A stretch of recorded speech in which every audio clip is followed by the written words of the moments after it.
Eu vou te responder com uma frase que eu ouvi do então superintendente do IBAMA em Minas Gerais, Júlio Grilo, no dia da aprovação do projeto. O Júlio disse a seguinte frase: nós acabamos de aprovar o melhor projeto ambiental da história de Minas Gerais, um dos melhores do Brasil e que será a base para o projeto federal sobre esse tema. E assim foi. Se você pegar o projeto federal, boa parte do que está lá foi o que nós construímos em Minas. Mas, sem modéstia nenhuma, digo, o nosso é melhor. Se tivessem aprovado uma legislação federal como a que nós aprovamos aqui, o Brasil estaria ainda melhor servido. Mas, como o ótimo às vezes é inimigo do bom, o que aprovaram lá já é melhor do que o que a gente tinha no Brasil para o passado. E foi com base naquilo que nós fizemos aqui. Eu recebi vários deputados federais à época, não só de Minas, do Brasil inteiro. Eu fui convidado para ir na Câmara Federal para conversar com deputados, com senadores a respeito desse assunto. Eu conversei com senadores mineiros, senadores de outros estados, eu conversei com deputados de Minas, com deputados do Brasil inteiro a respeito do projeto. E muito do que foi feito lá foi feito com base naquilo que nós construímos aqui. E eu considero que é o projeto mais importante do setor em Minas Gerais. Considero que é a contribuição mais importante da minha vida pública. Eu nunca fiz nada tão importante para a vida pública quanto esse projeto. Acho que nós mudamos a história de Minas Gerais para melhor. Não existe projeto perfeito. Projetos de lei, com o passar do tempo, eles precisam ser evoluídos, eles precisam ser melhorados, aperfeiçoados, e certamente nesse processo, no futuro, isso vai ter que acontecer, mas a contribuição dele é muito grande. Ele impede que qualquer barragem, como aquelas que já caíram e mataram dezenas de pessoas, centenas de pessoas em Minas Gerais, porque só no caso de Brumadinho foram quase 300 pessoas, nunca mais barragens como aquelas serão construídas em Minas Gerais. Quando nós aprovamos o projeto, o mais importante era botar um pé na porta e não permitir que continuasse desse jeito.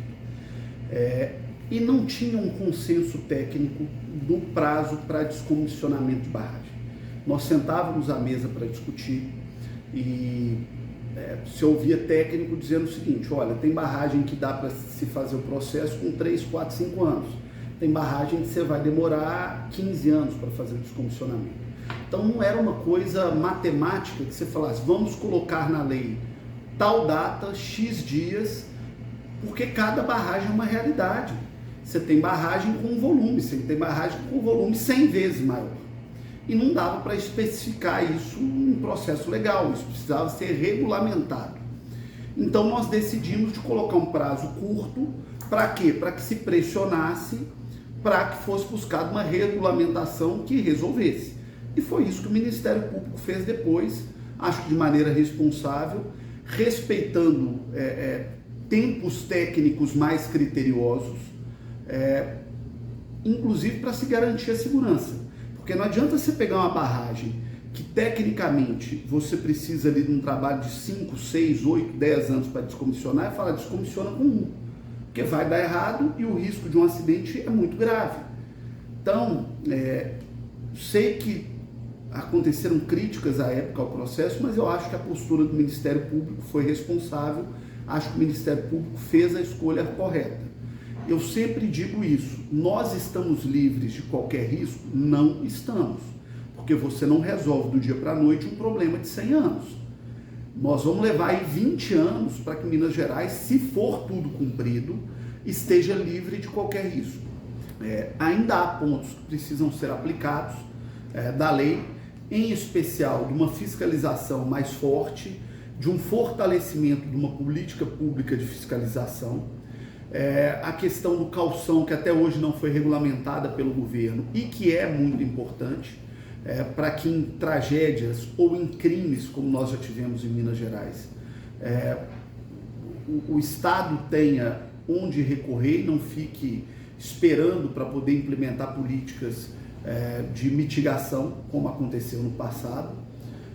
Mas, de uma maneira geral, a lei tem sido muito efetiva e já tem trazido retornos muito importantes para o Estado. Nós já tivemos evoluções importantes. O Acordo de Brumadinho, eu participei ativamente aqui na casa, participei das interlocuções junto ao governo do Estado, junto ao Ministério Público, junto ao Tribunal de Justiça. Acho que a Assembleia deu uma contribuição importante, né? Quando a lei vem para a Assembleia rediscute, faz as repactuações, indenizando municípios, descentralizando o processo. Acho que isso foi muito importante e acho que se fez justiça quando você faz um processo indenizando Brumadinho de maneira muito mais robusta, a bacia do Paraopeba, a região das cidades atingidas do entorno de Brumadinho. Você comete uma justiça grande, mas quando você distribui para os 853 municípios, você também faz justiça. Porque quando a gente tinha lá a equipe de bombeiros trabalhando, e a gente tem até hoje buscando as últimas vítimas, os últimos diamantes, como gostam de dizer justamente as famílias, quando você tem um bombeiro lá, a gente não sabe se o dinheiro está saindo do pagamento de imposto de um contribuinte de Brumadinho, de Belo Horizonte, de Sabará ou de Montes Claros. Então, todo o Estado, através do Caixa Único, contribuiu e sentiu os impactos do que aconteceu em Brumadinho. Então, é justo que todos os municípios também tenham algum nível de indenização no processo. Então, acho que o processo foi justo. Claro que você pegar com lupa, você aponta um problema aqui, um problema ali, mas se construiu uma justiça dentro do Estado. E o Mogi de Mariana eu também estou acompanhando, já tive reuniões inclusive em Brasília com o presidente do Senado, com o ministro de Minas e Energia, que agora é mineiro, discutindo essa questão. Torço muito para que os enfrentamentos políticos entre o governo federal e o governo do Estado não prejudiquem isso, porque seria uma grande covardia com Minas Gerais, o Estado que já foi tão prejudicado, principalmente pela conivência do governo federal e do governo estadual da época, no caso de Mariana, para que essa conivência não continue e a impunidade perpetue nesse caso. Eu percebo um setor um pouco mais crítico de Brumadinho para cá. É possível, pelo menos, dialogar para soluções depois de Brumadinho. Antes de Brumadinho era impossível. O nível de arrogância de algumas grandes empresas, como a Vale, por exemplo, era impossível. A Vale simplesmente não ouvia, não aceitava ouvir, não aceitava sentar na mesa. Hoje, pelo menos, eles se colocam numa possibilidade de discutir alguns projetos e algumas questões. Estou dizendo que se tornou um setor fácil de lidar? Não. Mas pelo menos é um setor em que você encontra hoje vozes de autocrítica e vozes que entendem que aquilo que é mal feito gera problema para todo mundo, inclusive para quem tenta trabalhar corretamente. Então hoje a gente já vê núcleos de resistência e de rediscussão dentro do próprio setor para que haja a compreensão de que isso não é bom para ninguém, nem para o próprio setor, que foi uma coisa que eu sempre falei aqui na casa. Esse é um caso emblemático disso, esse caso do projeto Apolo. Eu me lembro que nessa mesa que está aqui do lado, eu sentei com a direção da Vale há uma década atrás, quando tentaram a primeira vez implementar o projeto Apolo, e extremamente arrogantes no trato. O projeto tinha uma barragem gigantesca, muito maior do que a de Brumadinho, muito maior do que a de Mariana, e que poderia acabar com a água da região metropolitana e que poderia causar danos gigantescos para Raposos, Riacima, Caeté, Sabará, Barão de Cocais, Santa Bárbara, Nova Lima, Belo Horizonte, e um nível horroroso de arrogância. Era um projeto inaceitável. Há cerca de um ano eles vieram me apresentar a revisão do projeto. Vou dizer que o projeto é bom? Não tenho condição de dizer isso, porque eu não tenho profundidade. Eles me apresentaram algo muito superficial, que ainda era embrionário do projeto. Mas já é um projeto muito menos pior do que aquele lá atrás. Já não tem barragem, a área atingida é muito menor, a área preservada é muito maior, com uma pera de trem de ferro para diminuir a passagem de caminhão dentro da cidade, com uma série de coisas, uma série de estruturas muito mais palatáveis do que era no passado. O que eu entendo de projeto desse tipo? Ele tem que cumprir o que está na lei. A gente não pode fazer uma lei e, depois da lei cumprida, achar que as pessoas não podem fazer. Isso é irracional do ponto de vista de sociedade. Todas as vezes que me perguntam, inclusive muitos conterrâneos de Caeté, qual é a sua posição sobre o projeto Apolo? Minha posição é a mesma. Se ele estiver enquadrado dentro daquilo que a lei prevê, tem que ser respeitado. Agora, isso não é projeto Apolo em Caeté. Isso é para qualquer projeto no estado. E, recentemente, conversei também com o prefeito de Caeté. Ele, na conversa comigo, ele estava entusiasmado, animado. Ele é um defensor do projeto, entendendo que o projeto estava avançando do ponto de vista de estruturação. Mas eu não consigo dar um panorama hoje claro, em termos de data, em que pé está.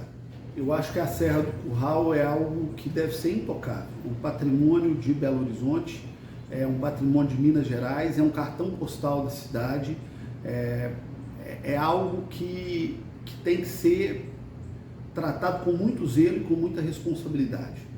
Serra do Curral, Serra da Piedade, nós temos alguns símbolos que são muito fortes, né?